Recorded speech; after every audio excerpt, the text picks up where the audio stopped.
Hello, everyone, and welcome to the very first class on my writing clubhouse. I also do writing, chatting, story building, basically anything that kind of comes up to my brain. So, since it's the first episode, I'm going to do a little bit of a quick share of who I am, why I'm here, what the hell am I doing. So my name is Jessica Giaquinto. I also go by the author name of J.A. Giaquinto. I write LGBT romance novels. I currently have 2 novels out for a vampire and werewolf series. And I am currently in the works of working on a heist series that's going to be a 6-book series that will feature LGBT characters and a metric fuck ton of diversity. Because one of my favorite shows is Leverage, and there needs to be more diversity in shows like that. And I love where it's going. Anyway, another thing is that I love story building. I love world building. I love storycraft, all those kinds of things. And the one thing that I wanted to try and do with this kind of class structure is that I wanted to create kind of a building block for fellow new authors who are wanting to get their stories read, but don't exactly know how to get their story started at the beginning. And one of the big things that I'm always kind of a big proponent of is you have to have a strong foundation in order to have a good story. And one of the things that makes it easier is by having some kind of outline. Now, I know that the pantsers in the room are going to be like, no, I don't want to outline. I just want to fly by the seat of my pants. And that's perfectly fine. You can do that. There's nothing that says that you have to follow what I say. Everything I say, you can take what works for you and throw the rest away. Nothing wrong with that. I will put in a caveat that maybe after the first draft, after you've pantsed in the story and basically told yourself the story, maybe take a little bit of a nudge into the outliner's perspective and take a look at the kind of things that you could do to basically clean up the structure of it. And I apologize if you're seeing a big white dot in my glasses. My glasses are just like really reflective against my light. And since this is my first stream, I am working on it. I do want to let you know that this is going out in multiple platforms. It's going out as a stream on Twitch. We have a video that will go out on YouTube. We'll have podcasts that'll go out on basically most podcast platforms. And I think that's it. Yeah, I think that's it. If you hear snorting, it's my dog right behind me snorting around in his bed. It's so cute. Anyway. So, the first thing we're going to basically talk about today, basically the main thing we're going to talk about today, is we're going to be talking about story structure. And this is what I was meaning by the foundation beats. And I basically took Save the Cat Writes a Novel by Jessica Brody, which was adapted from Save the Cat Writes, I think it's like the last book on screenwriting you'll ever need. Jack Snyder, I think, is the author of that one. I never read that one. I only read the Jessica Brody one, but I have heard very much that they're basically one and the same. The only difference is one is meant for screenwriting, one is meant for writing novels. And as one of my critique partners told me, when you write screenplays, writing a novel is kind of difficult. When you're writing a novel, writing a screenplay is also kind of difficult. 2 very different kinds of brains working on the same kind of story. So basically, I've adapted the 15, if I remember correctly, 15 beats of the Save the Cat structure into my process. And I will have that up in 1 second. Now, for the people that are listening to this, I will be going into very deep detail on this. But for those who are watching this, I have pulled up a Excel spreadsheet that will show basically all the beats, including the acts that they appear in, along the left-hand side, and then what each of the different sections mean. So, first off, we're going to be talking about all of Act 1. Act 1 is the first quarter of the book, and it is the part where, in my brain, it's literally describing the character's main world and then giving them the opportunity to jump into, or not really an opportunity, like giving them something that forces them to jump into the next part of their story. So the first thing that we do is the opening image. Now, the opening image is kind of like a snapshot in the world of your character. It is showing the character in all their flaws and all the things that comes with the character and why their world is not where it needs to be. Now, if you're struggling at this point to think of one, then we need to go back to how you actually start up a character. Now, in order to get this opening image and this whole act to start off well, you're going to need to figure out three things. Sorry, brain not working. You're going to need to figure out first your character's problem. Something that is keeping them from having the life that they want, or something that is causing their life to not be what it's supposed to be. Then you need to figure out their want. Basically, their want is something that they think is going to fix their problem. It could be something like, say, what's a good thought of this one? The movie Sherlock Holmes Book of Shadows. Basically, the problem for Sherlock is that Watson is getting married and he's going to be leaving. And the way he thinks it's going to fix the problem is that he's going to show Watson how much fun they have, how exciting it is to be doing all of these, like, adventures and solving mysteries and all that. And it's going to be super boring just being married to Mary. And basically, it's fixing things in the wrong way. And what's going to help is figuring out your character through that problem. And that's when you go to their character need, which is what's actually going to fix their problem. And again, with Sherlock Holmes' Book of Shadows, he basically has to let go of Watson and allow him to be with the person that he loves. He loves Mary and he wants to be with her. So it's like, okay, I need to stop being such a selfish ass and I need to let my best friend be with the woman that he loves. So that's basically how you start off that opening image. Okay, so basically with this opening image, it is just a quick scene. Now these are like differences of like mini scenes or multiple scenes. So this is just like, this could be literally your first chapter, is just showing how the main character is in their flawed world. And just as a note, it is the mirror image of your final image at the end of the book. So I will explain that when I actually get to that point. Then we have theme stated.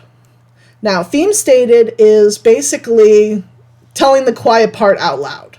It's probably the best way I could describe it.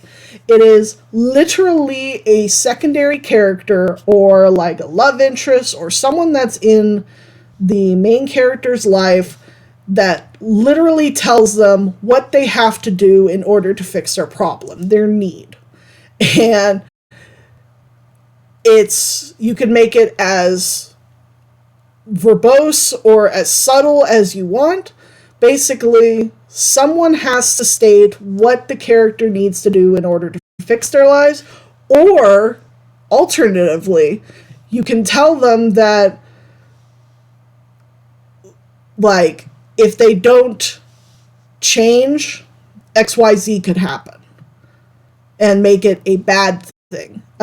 Here's a prime example. In my first vampire and werewolf series, one of my main characters, Abel, his theme stated was his mother basically telling him that his problem was that he is living in a cult, an Old Testament style cult, and he believes that he cannot be with the men that he wants to be with because he is a closeted homosexual man, and he believes he's going to hell for it.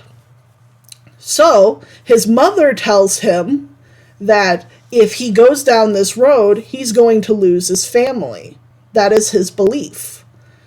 But in that belief, she is also saying what his need is, that he needs to actually go through and be who he is. It's just being framed in a negative light. Now, the theme stated can be as how do I put this? As vague as you want, because it's something that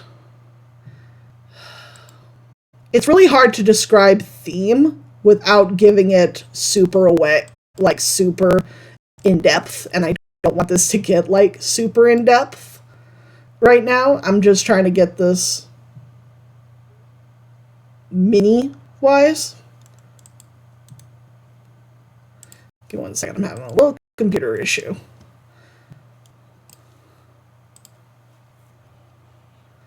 Okay. So, theme is something that a lot of people will recognize without being able to categorize exactly what it is that they're seeing. And basically what you get is, I hope I'm not talking in circles. It's the internal battle that the character goes through, and the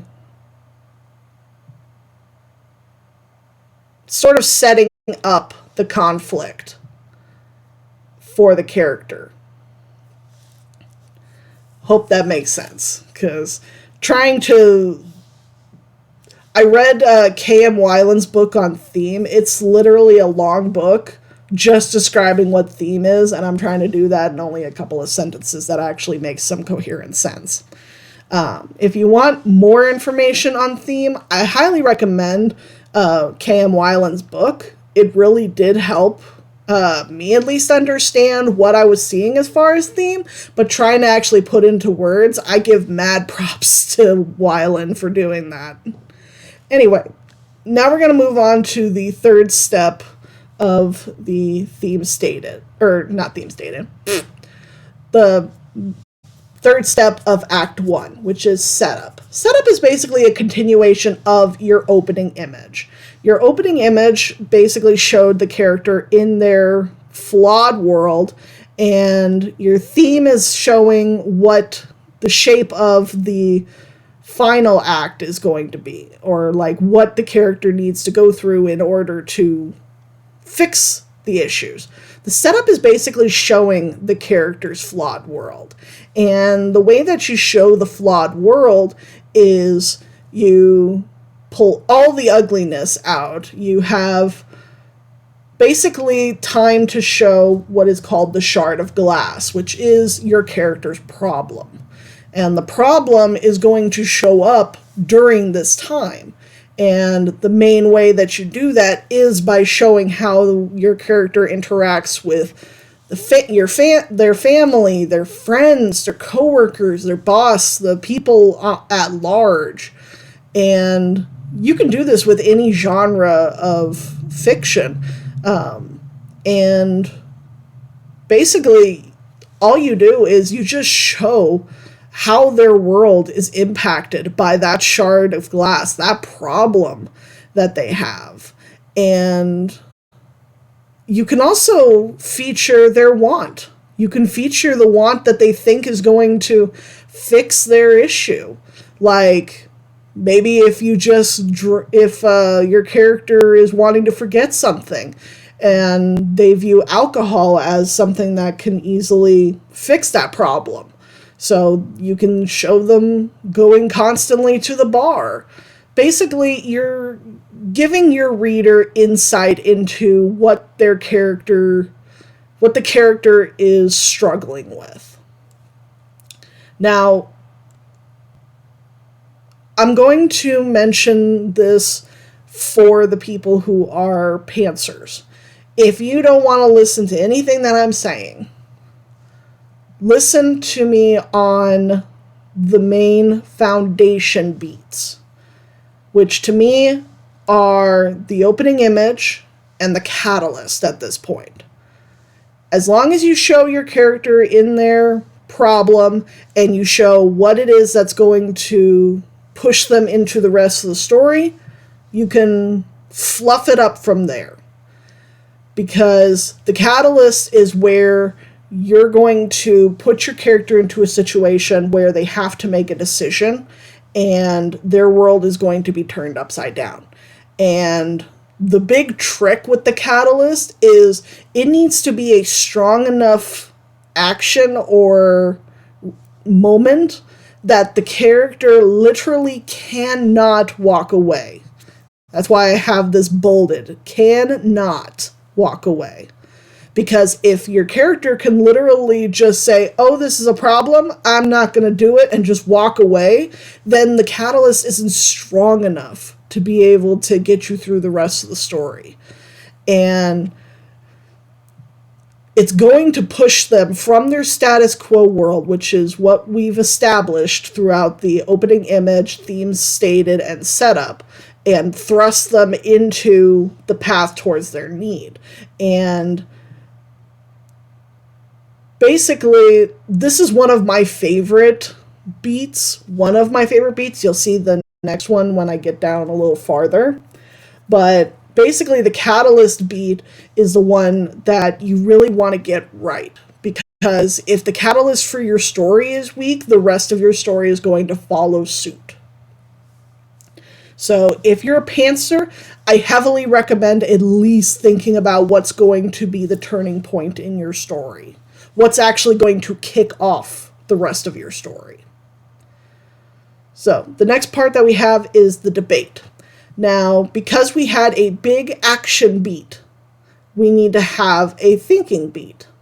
And that's what the debate is. The debate is basically, how is my character going to handle this catalyst? How are they going to react to what's just happened? Like, shit has hit the fan, and how are they going to react to that shit hitting the fan? And it can be very short, it could be a little drawn out, but basically your character does have to make an active decision on what they're going to do. And ultimately, this is what's going to catapult them into the next part of their story.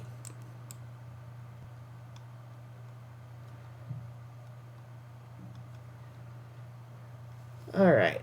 So now we're going to... there we go. Okay, we're going to move into Act 2. Act 2 is what I call the second and third quarter of the book, because it takes up the majority of your page time, about 50% of your total novel. because you have 25% with the first with the act 1, and then act 3 at the end takes up the last 25%. So this is 50% of your novel, and this is where the majority of your time is going to be spent. And it's also where, if you've ever heard of saggy middle syndrome, this is where this comes from.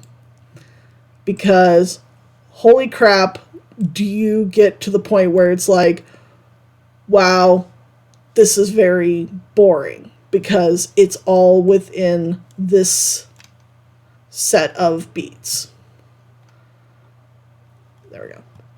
Okay, so we're going to start with breaking into 2. Basically, we're breaking into Act 2. This is basically just a transition beat where you seamlessly start to pull your character into the main part of the story. And you can do this where they start to... How do I put this? They're fixing their problem in the wrong way, but leaning heavily still into that want. And doing things that are not conducive to getting them to their need.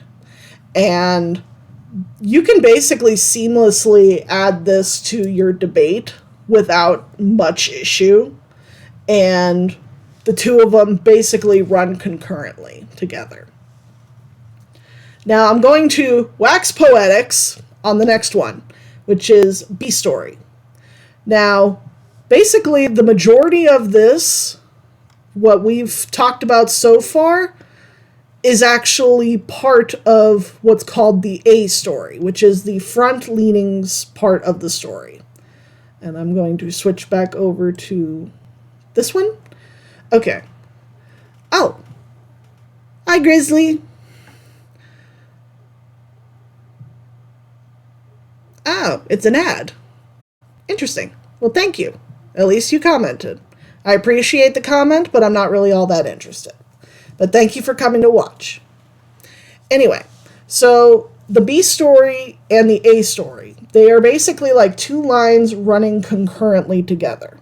And with the A story, what it's doing is that it is showing the audience the reason that they picked up this book. And I'm going to mention it a little bit later, but there is the premise and then the heart of the story.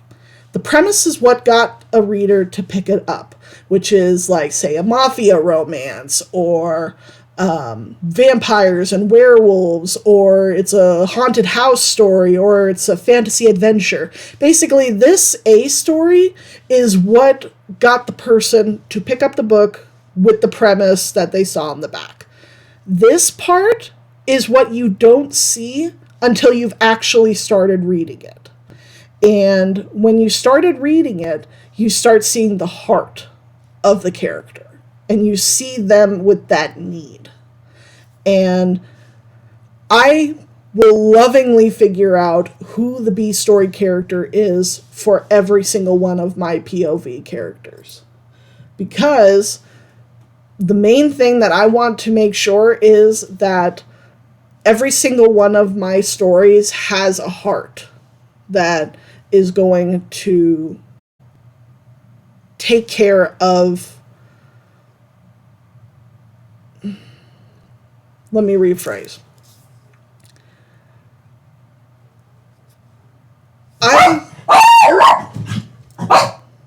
See, there's my puppy. Ain't he cute? Hold on. Okay, come on. You don't get to interrupt my screen.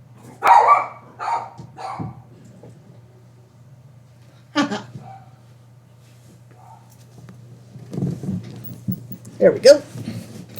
Sorry about that. Anyway, so where was I? Oh yeah. So I always try to give a lot of heart to all my stories, because that's what draws a lot of people in. And the best thing that you can do is give your characters heart. because it makes them more well-rounded, it makes them stronger, and it really does help with getting people attached to the characters. You've probably heard of people refer to someone as one-dimensional, or someone who is like a flat cardboard. That's meaning that that person does not have enough characterization and enough heart that you actually get attached to them. You can get attached to the side characters, but you're never really attached to the main POV character. And that's what I've found I struggle with when it comes to reading certain authors. I'm not going to name any of them, but if I struggle to really find a reason to care about them, then I'm going to have trouble reading the book. So, we're going to go back over to my spreadsheet. And basically, it is one of the characters that is going to help the main character throughout the novel, or they are going to be a big part of either their push to get into that need, or it's going to be something that keeps coming back as a recurring theme for them. And it's usually someone who is connected to the theme, but also it can be just someone who embodies what the character needs to learn. Okay, now, if you're like me, you probably have a list of scenes that would be really fun to do. Maybe like just some things that aren't necessarily part of the plot, but just kind of fun things to put on. That's where this next beat comes in, the fun and games. Because much like a bouncing ball, you want to have your character doing good and then doing bad. Doing good, doing bad, like a bouncing ball. Like my little cursor. And this is the largest beat out of all of them, because it's going to take up a good portion of your story. And what it does is it's the promise of the premise. Remember what I said up top. This is what got the person to pick up the book. So say it's a horror novel and it's a haunted house novel. You basically are showing, say, the hauntings going on during nighttime. Show maybe someone who had previously lived there who had experiences. Basically, you're showing... Oh, thank you very much, Sentai, for the follow. You're basically showing the different moments that got the reader to pick up the book in the first place. And during this time... Thank you for the thumbs up. And during this time, you can either show them thriving in the new world or struggle busing in the new world. And you could have either or. I've heard some people say that it's better if they're struggling, but I've never found just only struggling to be the only way to handle it. Maybe they start getting what they want. And they think, oh, this is really fixing my problem. This is really helping me. But then as they go further in, they realize, oh, this is really not actually helping. A really good example of this is the Christmas movie Snow Globe. The main character is from an Italian family and is always wanting a traditional Christmas. But with her family, that traditional Christmas never happens. So she ends up too long didn't read. She finds a snow globe that allows her to have that traditional Christmas, and she goes in there constantly. But she soon finds out that that's not actually what she wants. She's bored of it. It's not who she is. So, yeah, she was getting clearly what she wanted, but it's not what's fixing her problem. And basically what you want to do is you want to have multiple scenes of either the character doing well or doing bad. Now, I will say, if you want to do this next beat correct, or at least the way that will make it easier for you. You can choose whether or not to have more good scenes or more bad scenes. Whichever one you want to do, the next couple of beats are going to make sense after that. So then we're going to move on to the midpoint. Oop. Now this is what I'm talking about when I say another foundation beat. Your midpoint. Your midpoint is basically the middle of your book. Basically, the stakes are going to be raised at this point. And if your book has been going rather well for the character, they're getting what they want, they're doing well, they think they're thriving, then something really good happens at this point. And this is what's called a false victory, where they think that they've finally fixed their problem, their shard of glass is gone, and they're now thriving fully. Or, on the opposite hand, they've been struggling this whole time. They've been knocked down, they've been dragged around by the horse and buggy, and they're just absolutely hating life. But then something even worse happens. Literally kicked in the ribs, just continuously kicked. And this is what's called a false defeat. And with this false defeat and this false victory, this is going to make it even more impossible for the character to back out of what's going on, because they are now so fully stuck in where they are now that they can't move back. They basically have to keep going forward. So that leads into the beat, bad guys close in. Now, up top, false victory, how can you not have bad guys closing in? Well, that's exactly why this beat is called that. If you have a false victory, that means shit's about to get real, and it's going to go downhill real fast. However, with the false defeat, now the character is going to start doing well. They're going to start winning fights, or they start actually gaining some ground, and they start actually succeeding in their work. So it's literally you go up and then down, or you're going down and then you go up again. It's basically the old not the old Venn diagram, that's the circles. It's the old diagram of the storyboard, but that one only had like downward falls. With this one, it's a lot more customizable. And that leads to my absolute all-time favorite beat, All Is Lost. This is by far the most important foundation beat in everything else. If you take nothing else away from this class, is that the All Is Lost is one of the most important one. And now I'm going to once again switch back over to the chatting, because I want to stress this. There's a reason why the All Is Lost is so important. Because where your character was at the beginning of the story is going to be vastly lower than where they are in the All Is Lost. Basically, this is when the character is at their lowest moment. And with this lowest moment, there is going to be what's called a whiff of death. Basically, something is going to end. Someone's going to die. Something's going to, like, a relationship is going to break up.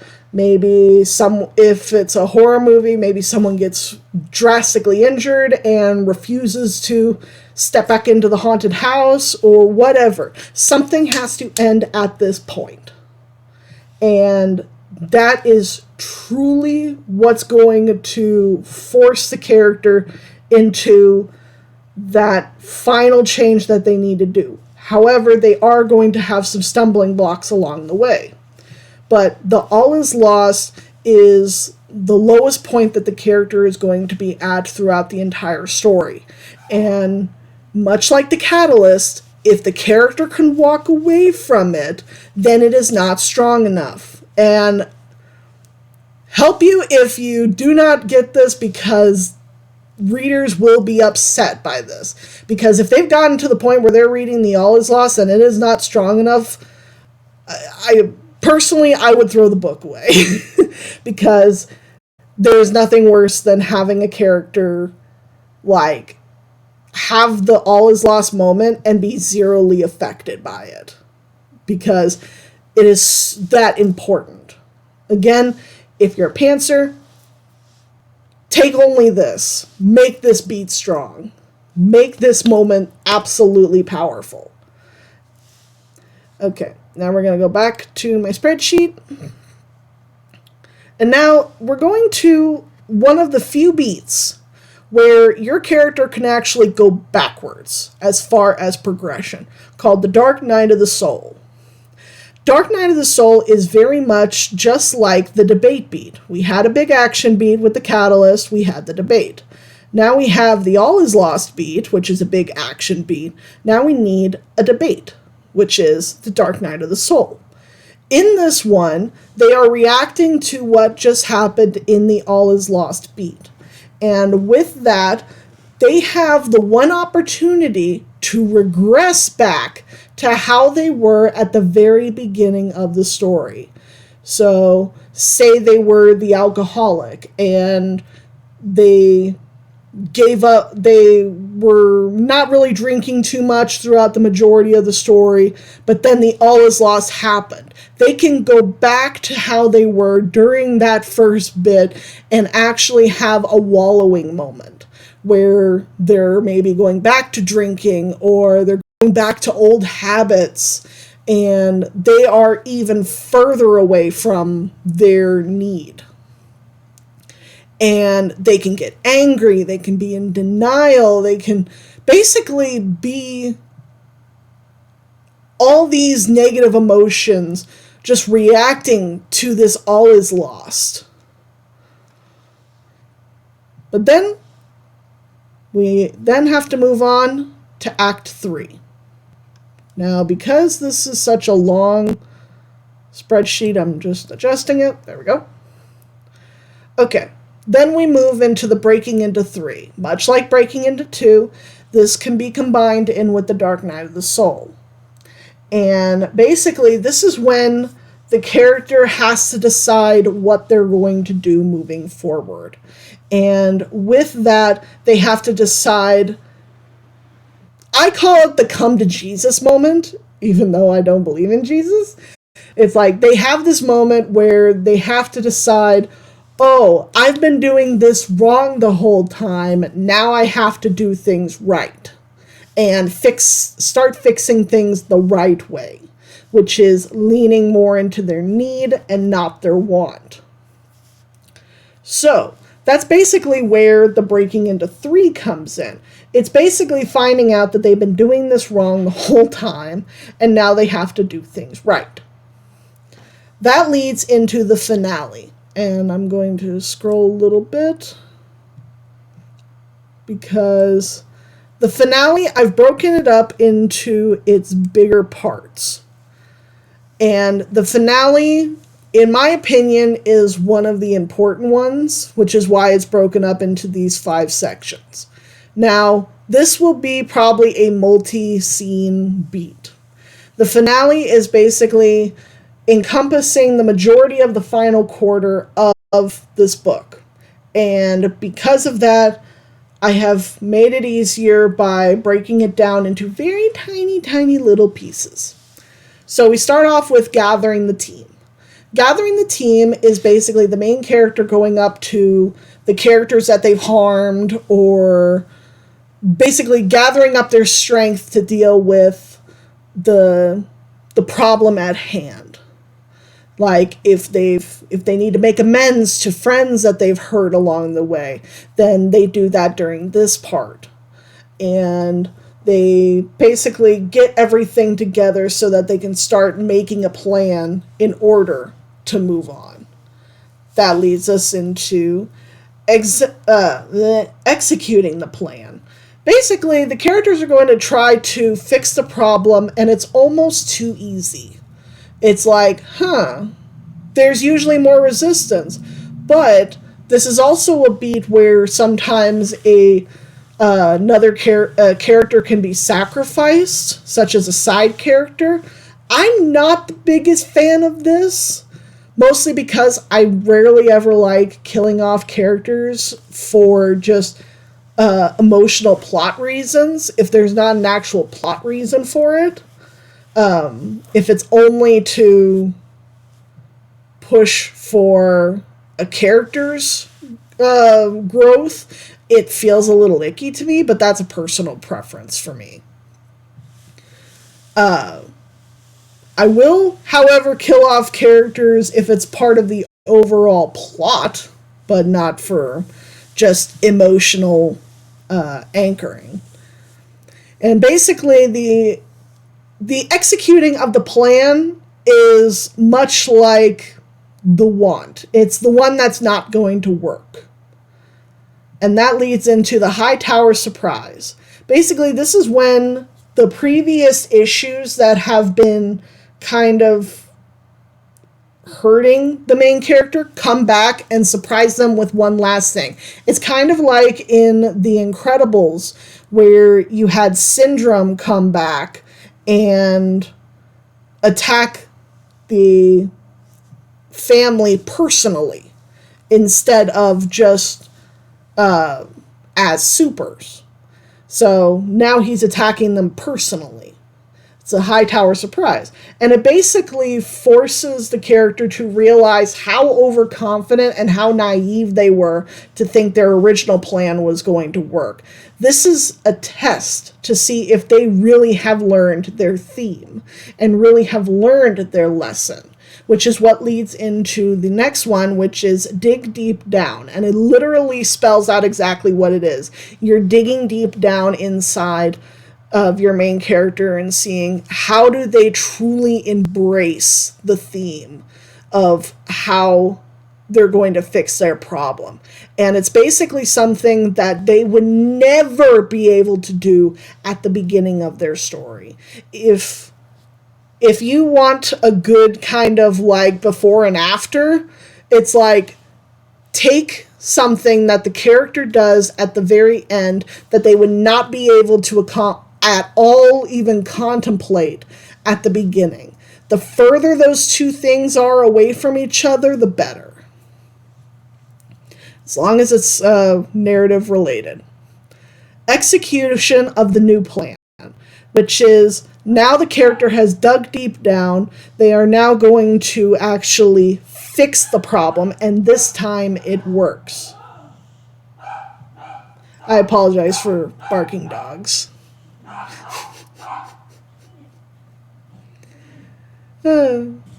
Dogs are wonderful, aren't they?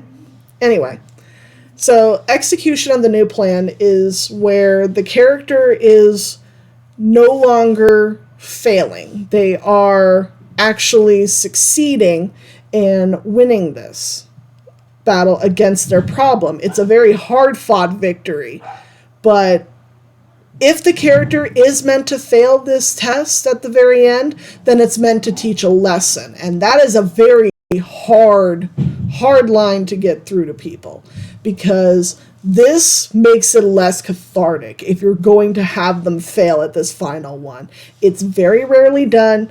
I do not recommend it, but if that's the way you want to go, make sure it's meant to teach a lesson. And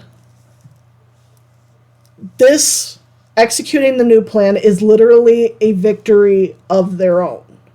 And it's because of the actions that they have taken in order to learn their theme. Now, remember I mentioned up at the top, final image? Just like the opening image, this is a little snapshot of what the main character's life is like now that they have learned their theme. And it needs to be completely different from the original opening image. And their world is completely different than what they started with. And the more different they are, the better off you're going to be. All right, so now I'm going to swap back over. There we go. And that is all 15 beats of the Save the Cat beat sheet with my little additions to it, because the book that you can actually get from Jessica Brody is really good. She uses a lot of pop culture books and movies and TV shows to actually break down how you do every genre and how you also do every beat. And I absolutely adored this book, and I had to write out my own way of understanding it because I have a squirrel brain and I couldn't figure out outlining for the longest time until I stumbled upon Save the Cat. And I hope that I have converted a few of you to trying this out. Again, if pantsing is more your thing, you don't have to follow anything that I said. This is suggestions, not guidelines. And I hope everyone enjoyed this class, and I hope you come back for another one, and I'll be happy to teach you more. So, see you next time. Bye-bye!